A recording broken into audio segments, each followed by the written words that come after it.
Hello, it's Brendan Wissinger again. Today we're going to be talking about, on this edition, we're going to be talking about fossil fuel related actions on climate. So we're going to talk about how to dismantle the fossil fuel industry. Now why do we need this to completely get rid of the fossil fuel industry? First of all, we need to get to net zero emissions. Net zero emissions means no fossil fuels. None. Zip. Zero. Well, or very little. None. No fossil fuels. Maybe aircraft, but that's mostly biofuels. Maybe lubricants and old specialty uses. But other than that, no fossil fuels. Nothing. Zip, nada, none. So we need so that's first things first. No fossil fuels. We need, we can't have them. That's the thing, we need to get to net zero emissions, so that means that we can't have a big fossil fuel industry. We need to get rid of our emissions. But we can do that and still have an economy. I explained this in other episodes.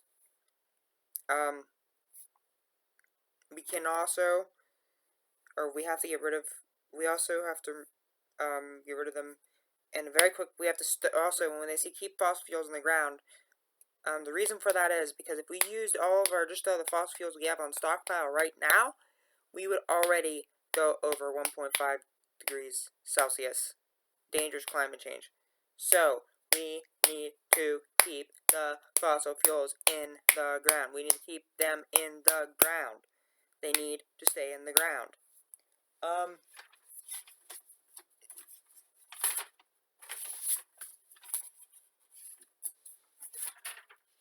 They need to stay in the ground. Period. So, there's no other option. So, let's get started on us. So, fossil fuel industry is pushed denying climate change. They pushed arguments to try to deny climate change, and that's why you see so many people in the U.S. deny climate change, because fossil fuel industries kept pushing that forward to say to not believe in it. They've pretty much bought our House and Senate and bought our elections. So, in the sense that they bought from, they've funded so many people's elections that now people are voting for them just because of all the money behind them, rather than because of all the political ads, and voting for the political ads rather than actually voting for them. We saw that how powerful that can be with Mike Bloomberg. So, let's go and talk about what is needed to stop that. First, end all fossil fuel subsidies. It's ridiculous that we are funding an industry that is causing our civilization's demise. That's ludicrous. Okay? Absolutely ludicrous. That we're funding an organization that is funding corporations that are causing our own demise. It's like, what the hell? Excuse my language, but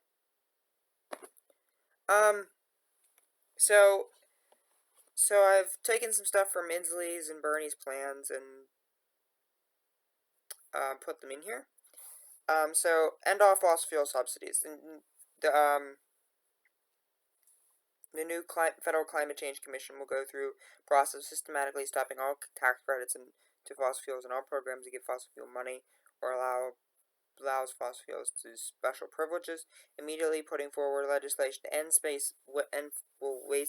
wasteful tax subsidies enjoyed by oil, gas, and coal companies. This includes repealing reductions for intangible drilling operations approximately worth 2.3 billion annually, blocking fossil fuel companies from projects, and using LIFO accounting worth additional 1.7 billion per year. Means throwing out tax deductions and credits for royalty payments to foreign governments, accelerated appreciation of gas distributed pipelines, weak oil spill penalty costs, and carried interested a tax exemption on funds according to fossil fuel reserve exposure. It further calls for limiting new tax credits for those benefiting advanced oil recovery and for carbon sequestration when the captured carbon is used for additional fossil fuel production. Also, you're not capturing carbon when you're using it to do more fossil fuel production. That's just ridiculous. Reinstating and enforcing mandating taxes and fees on fossil fuel companies and other polluters to hold them accountable for the damage that they've caused, the necessary costs of remediation, site cleanup, worker health impacts, oil spills, and more. This includes ending the tar sands oil exemption per barrel tax payments to the Oil Spill Liability Trust Fund, and reinstating Superfund taxes that support the cleanup of the nation's most polluted sites. Recouping and appropriating payments for fossil fuel extraction.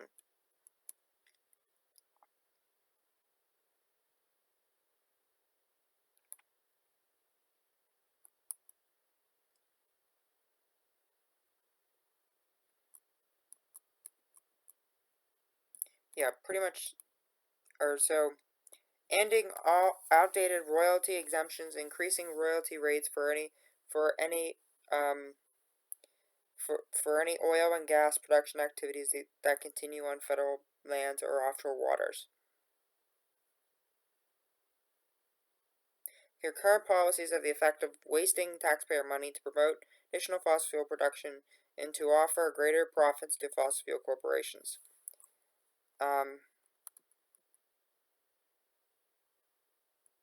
Closing loopholes and setting appropriate fees on coal companies by ending low-cost, non-competitive leasing practices for coal extraction, especially in the Powder River Basin.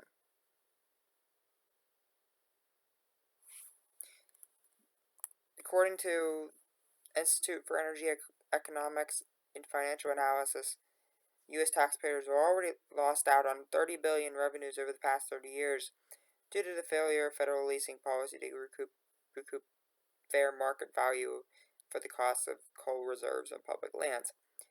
And just get rid of fossil fuel subsidies. Ending institutional support for fossil fuels, immediately putting forward legislation to end wasteful tax subsidies enjoyed by oil and gas companies. This is the same thing.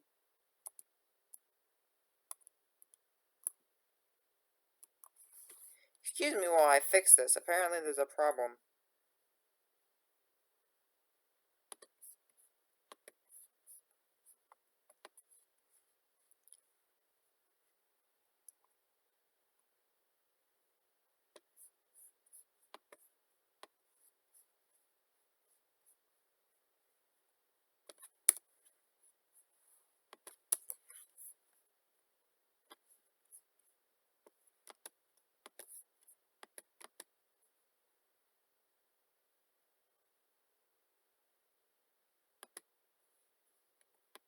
Okay, we're back.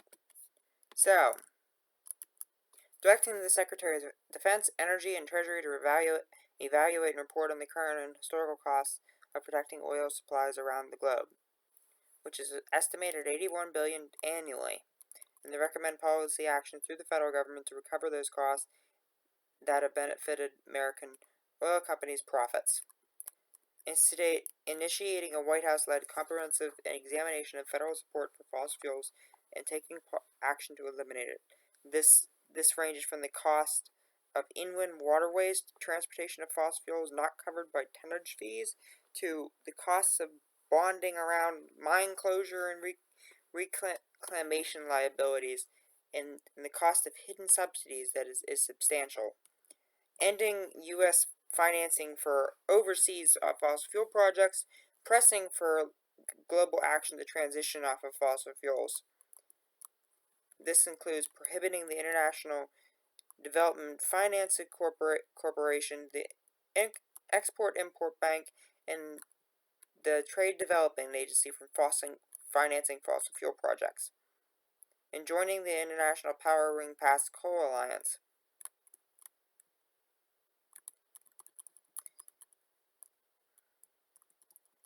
Transforming the U.S. or the Department of Energy's Office of Fossil Energy into the Office of Industrial Decarbonation, changing its mandate to focus on research, development, demonstration, and deployment of technologies and processes that help reduce climate pollution from industrial operations.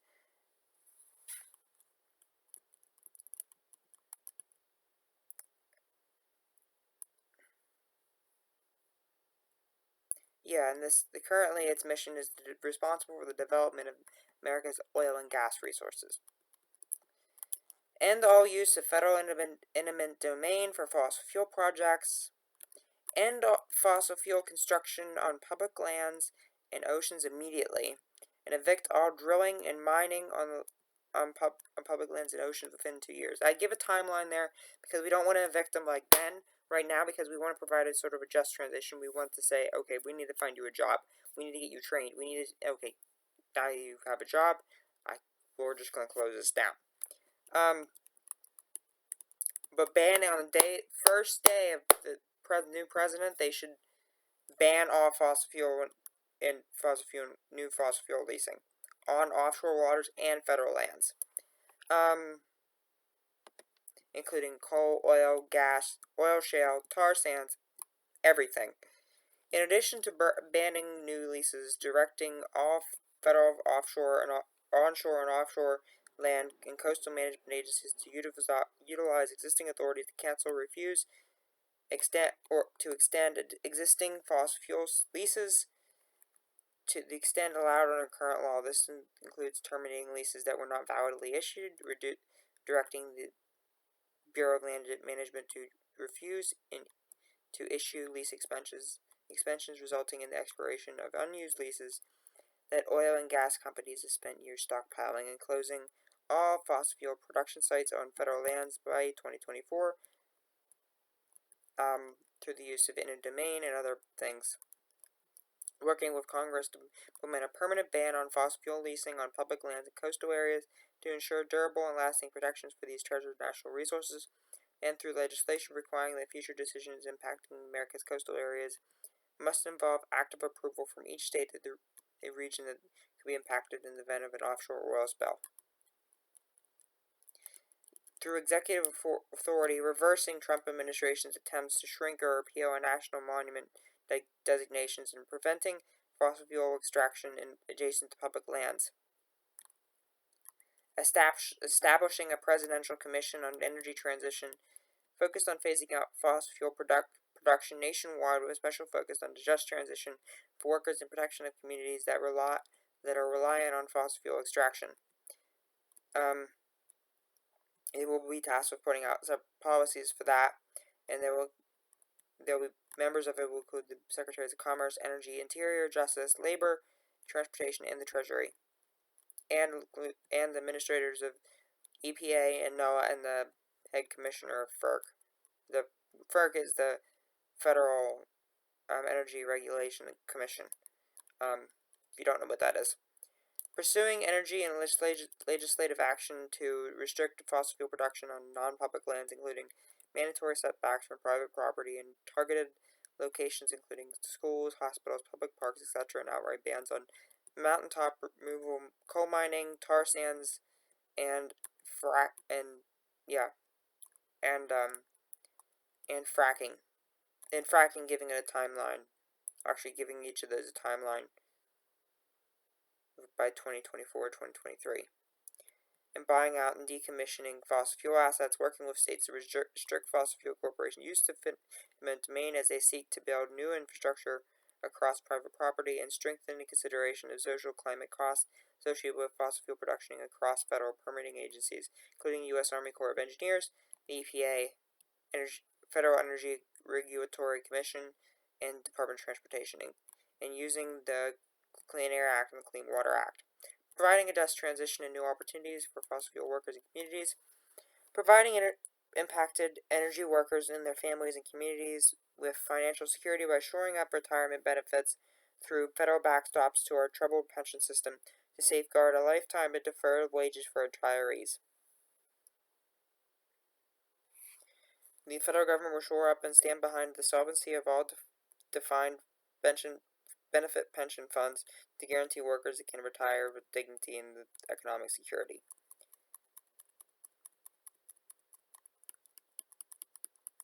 Granting qualifying employees and their families continued access to historic health insurance coverage. It starts with backstopping the solvency of the Black Lung Disability Fund, which is already $6 billion in debt. Every energy worker that loses healthcare benefits as a result of layoffs, bankruptcies, and the transitioning economy will guaranteed access to healthcare, with their corporate employers required to meet historic coverage obligations as well as retiree and survivor benefits. Providing income and educational training stipends and housing stipends for all workers seeking to move into new and related professions. All employees and contractors of companies directly involved in the extraction and processing of fossil fuels will be eligible for the program. Training programs can be run through local unions that have relationships and training experience to quickly support workers as they transition to future employment. Creating a community repower fund to invest in communities changed or communities impacted by changes in fossil fuel industries. These investments will support bottom-up, locally driven economic and workforce development strategies and subsidize economic diversification and redevelopment corridors, including advanced manufacturing and clean energy business growth and infrastructure and supplements to any foregone local tax revenue. It prioritizes the development of energy-related industries that access energy, utility, transportation, and shipping infrastructure that is frequently abundant and of high qualities in these communities,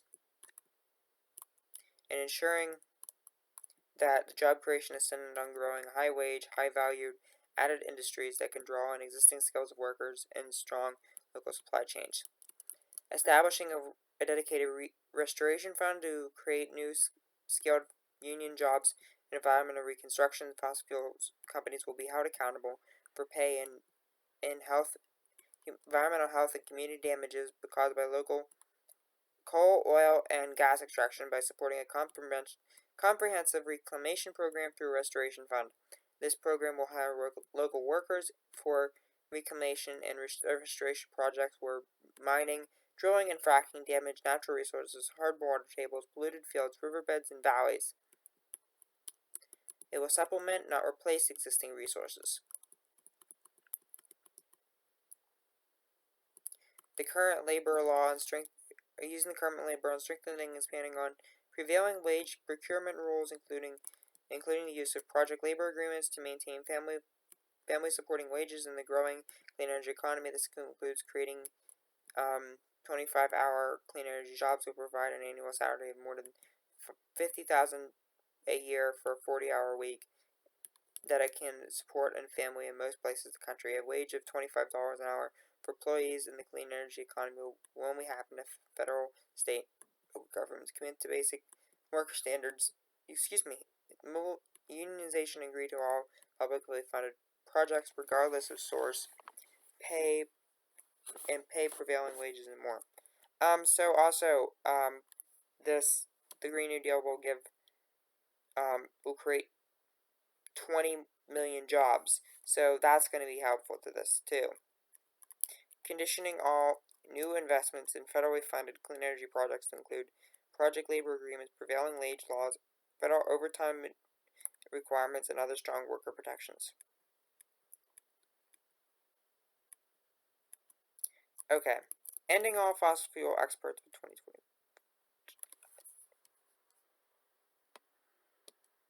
Hold on a second.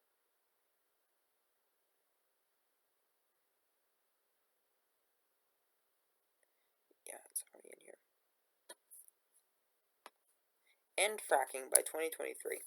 Working with Congress to enact an outright ban, a nationwide ban on fracking, similar to that which and simultaneously pursuing a mix of executive and legislative actions to restrict the practice of fracking.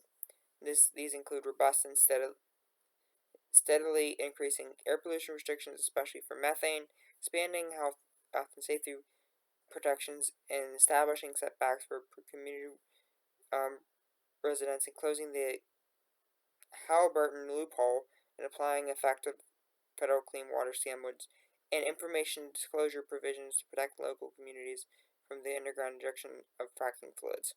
So fracking companies can have secret formulas for their fracking fluids, and these chemicals are not.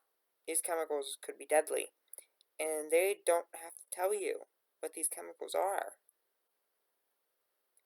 So yeah, phasing out hydraulic fracturing must be accompanied by a robust program for economic transition by both the community level and for impacted workers. Such a program will include dedicated resources to help workers with economic security, career training, community economic development spending, and local business investment and other supports to ensure stable livelihoods. Okay, this is something new. I didn't read that much on it. I tried to find the article that it had, but I didn't think it was a great idea at first, and then later I changed my mind and I couldn't find the article again. So, creating a tax on fossil fuel investments. The other one is implementing a cap and dividend system, which I already talked about. So, pretty much it's $15 to $40, $35 to $45. It's charged at the source at oil companies, and the caps are 36 production emissions by 2025. Wait a minute.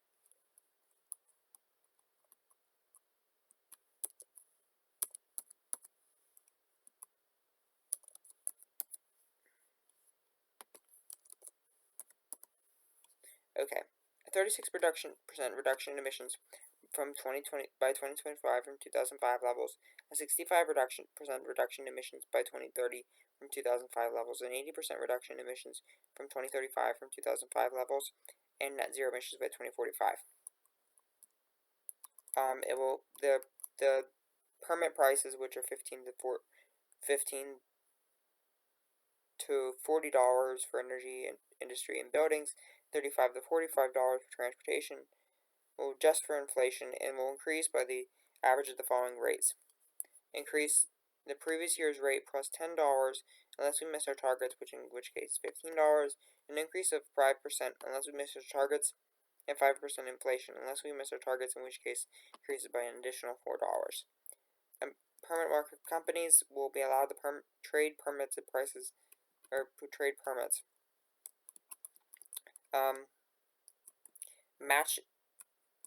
Matching to the renewable a requirement to stay below 2019 emissions levels. Emission levels cap and dividends. This will be enforced by the EPA with consultation with the Internal Revenue Service. Dividends will be given out by the Social Security Administration. What is covered: emissions in industry, transportation and energy, residential and commercial emissions, emissions from burning coal, fossil oil or its derivatives, natural gas, emissions from certain industrial processes of fluorinated gas, emissions, non-agricultural methane emissions charged at the source, all these emissions will be charged at the source. Emissions will be measured in CO2 equivalent per ton of CO2.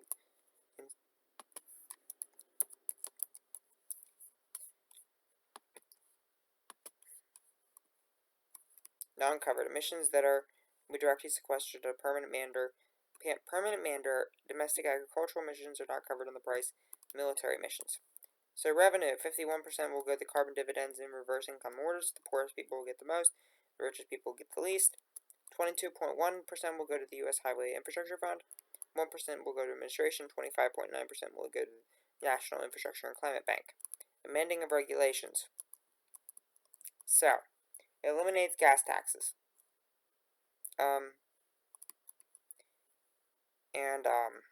It restricts EPA's. This is also it passes because this is a legislative thing. It restricts the EPA of using the Clean Air Act to regulate greenhouse gas emissions. So they would use this instead. Then it has an offset system for farmers to help them get, so they get funds. But I'm not going to talk about that. It has a carbon border adjustment, which now 51% of the revenues will go to carbon dividends, 21% will go to 22% will go to renewable energy and electric vehicle exports, 1% will go to administration, and 25.9% will go to the National Infrastructure and Climate Bank.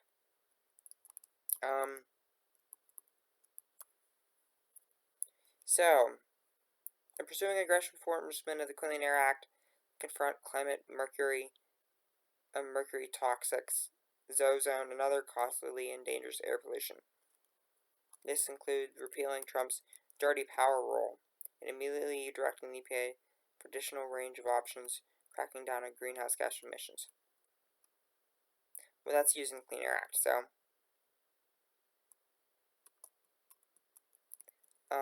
But I want to keep the EPA's ability to do that. Oh, it allows the EPA to do that. I forgot about that. But it allows the EPA to do that if they don't meet their targets. So strengthening enforcement of federal environmental protections through appointments of new rulemakings is a priority for presidential funding requests to Congress. These include EPA's preview, such as the Clean Air Act, Clean Water Act, Toxic Substances Control Act, Comprehensive Environmental Response, Compensation and Liability Act, the Endangered Species Act, and yeah. Restoring and strengthening EPA protections against coal ash pollution, which were repealed by the Trump administration. Well, technically everything's repealed by the Trump administration now, because now he won't enforce any environmental laws. Indefinitely is stopped the enforcement of, waived the enforcement of all environmental regulations because of coronavirus. Indefinitely.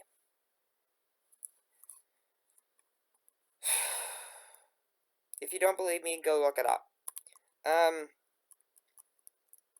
Aggressively enforcing environmental laws. The next president must also strengthen the enforcement of existing laws governing climate and fossil fuel pollution to punish those who break laws and pollute communities. This includes holding fossil fuel companies accountable for climate and public health related damages.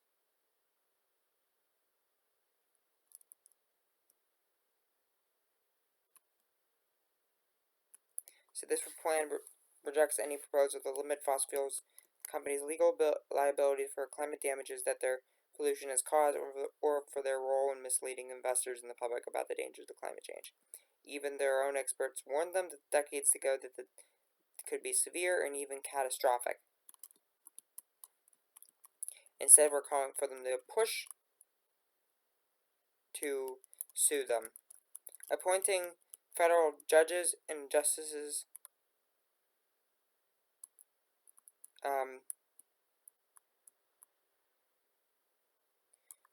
appointing federal judges and justices who will uphold and respect the bedrock foundations of U.S. environmental and climate law.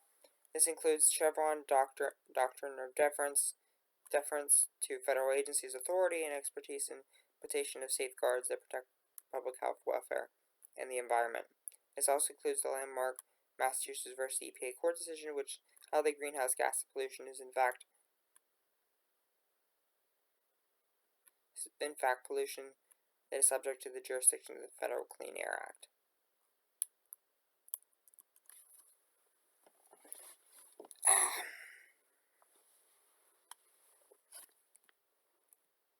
Establishing an Office of Environmental Justice within the GOJ that hold offenders fully accountable under the maximum application of federal law. This includes the aggressive pursuit and maximum civil and criminal liabilities under environmental law. Applying a climate test, rejecting climate unsafe infrastructure, requiring all federal agencies to evaluate their life cycle, climate pollution, and climate change impacts and vulnerabilities associated with all new major infrastructure policies projects under the National Environmental Policy Act through an directive issued by the White House. Okay. Council on Environmental Quality, and reject those projects that are inconsistent with climate pollution reduction goals. And because this is from a presidential candidate's thing, so this is, yeah. Though giving, also, I think that waivers for renewable, I think these NEPA should be waived for stuff that is climate friendly and sustainability and renewable energy projects, because I don't think we'll get them done in time if they're not. Working with Congress to codify a climate test in major federal environmental review processes to provide for permanent and consistent implementation of this test in federal infrastructure funding, directing federal agencies, such as the Federal Energy Regulatory Commission, the Army Corps of Engineers, and federal land management agencies to apply existing legal authority to reject permits for fossil fuel pipeline projects that are incompatible with ambitious climate progress and local environmental harm, and revoking federal support, easements, and environmental permits for major fossil fuel projects that endanger climate and local communities. This includes Dakota Access and Keystone XL pipelines. Federal court finally stopped Dakota Access because they said it was that they didn't rightfully consider stuff when they did NAPA. And I thoroughly agree with that because it went through through Native American territory. That's a violation of NEPA right there. Retiring and replacing all U.S. coal-fired power plants by 2030, and supporting workers and communities impacted by the emission transition. Retiring and replacing all natural gas plants by 2045, and supporting workers and communities impacted by this transition. Confronting the build-out of fracked gas infrastructure, including pipeline access, export terminals, which is locking the U.S. and the global economies into continued fossil dependence and greenhouse gas pollution for decades to come.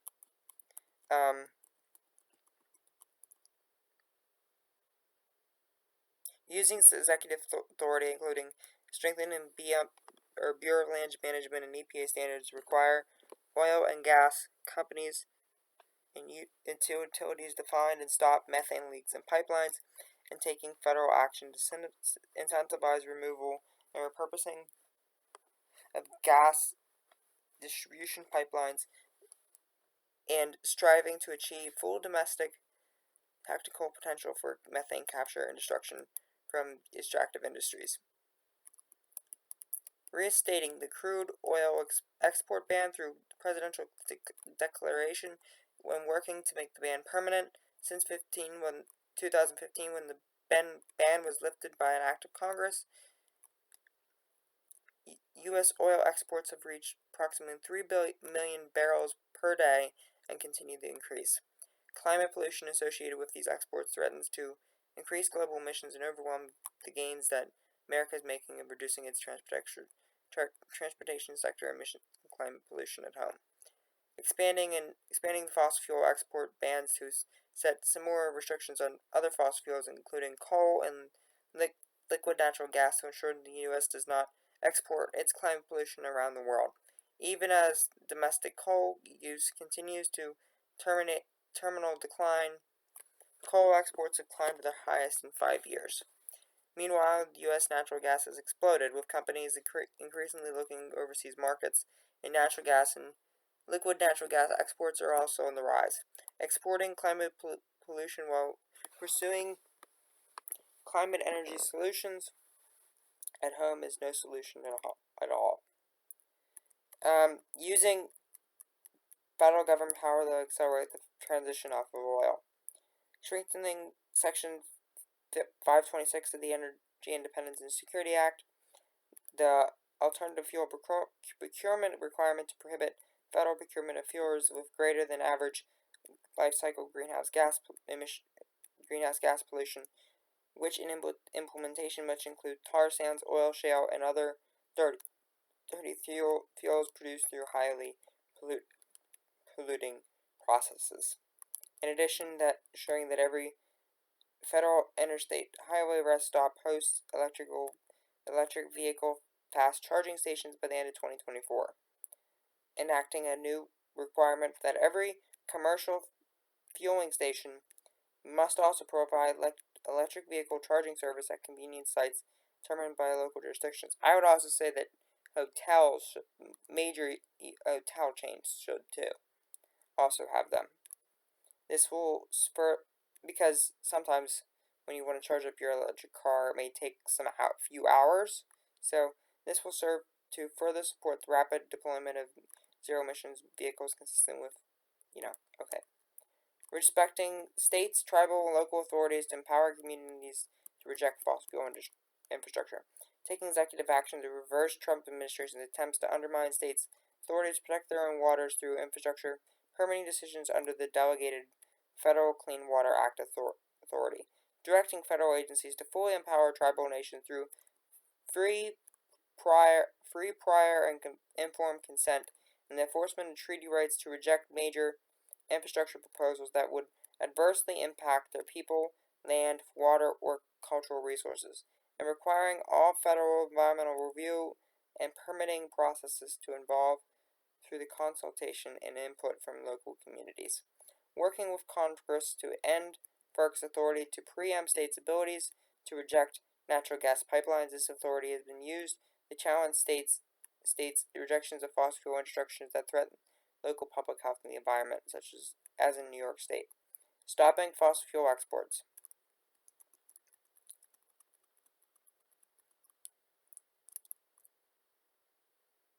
Yeah, I think I already talked about that. Yeah, restating the crude oil ban. I'm starting to think this is the same thing.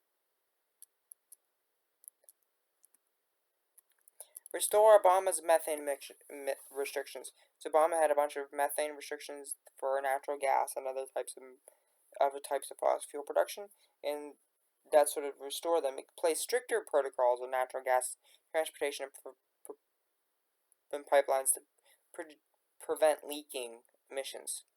Regulate all dangerous greenhouse gases. Methane is 86 times more powerful than carbon dioxide at trapping heat in the atmosphere, and chlorofluorocarbons can be 1,000 times more powerful. And in order to ensure we can reach our own climate pollution goals, the EPA, under the Clean Air Act, will regulate carbon dioxide, methane, and hydrofluorocarbons by aggressively enforcing our laws in the wind injustice of the 100,000 Americans dying every year from air pollution. Retrofit dangerous fossil fuel infrastructure. In 2013, 800,000 gallons of crude oil was spilled in railroad accidents. In 2014, an average of one train derailed every 5 days. The Federal Railroad Administration will adopt new rules requiring companies to retrofit coal and oil bomb trains to prevent explosions, derailments, and spills. We will take similar action to protect communities, well pads, substations, compressor stations, and pipelines as we remove fossil fuels to better protect communities that never asked to be cited in their footprint. Okay, end overseas fossil fuel financing. The federal government currently supports fossil fuels in the World Bank, the International Monetary Fund, OPIC, the Export-Import Bank, and other multilateral institutions. These international funds international investments are inconsistent with the goal to curb global climate crisis and must end. Those three were from Sanders' plan.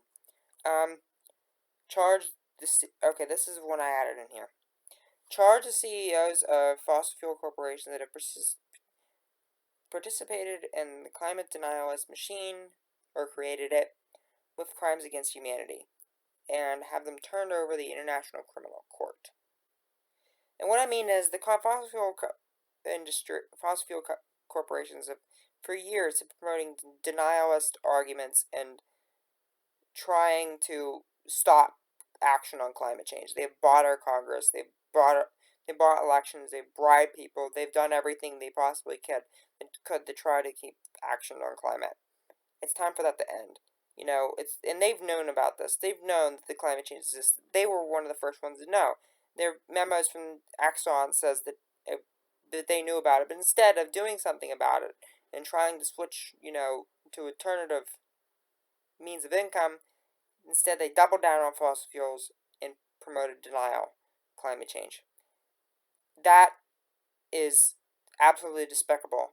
They need to be held accountable for that. That's a crime against humanity. In my book, that's a crime against humanity. You're basically, we're on the track by end of century 4.3 degrees, and they continue on the rise after that. We're on track after the century to reach 6 degrees. 6 degrees is the point that humanity doesn't exist anymore. These fossil fuel corporations are creating genocide of the entire human race.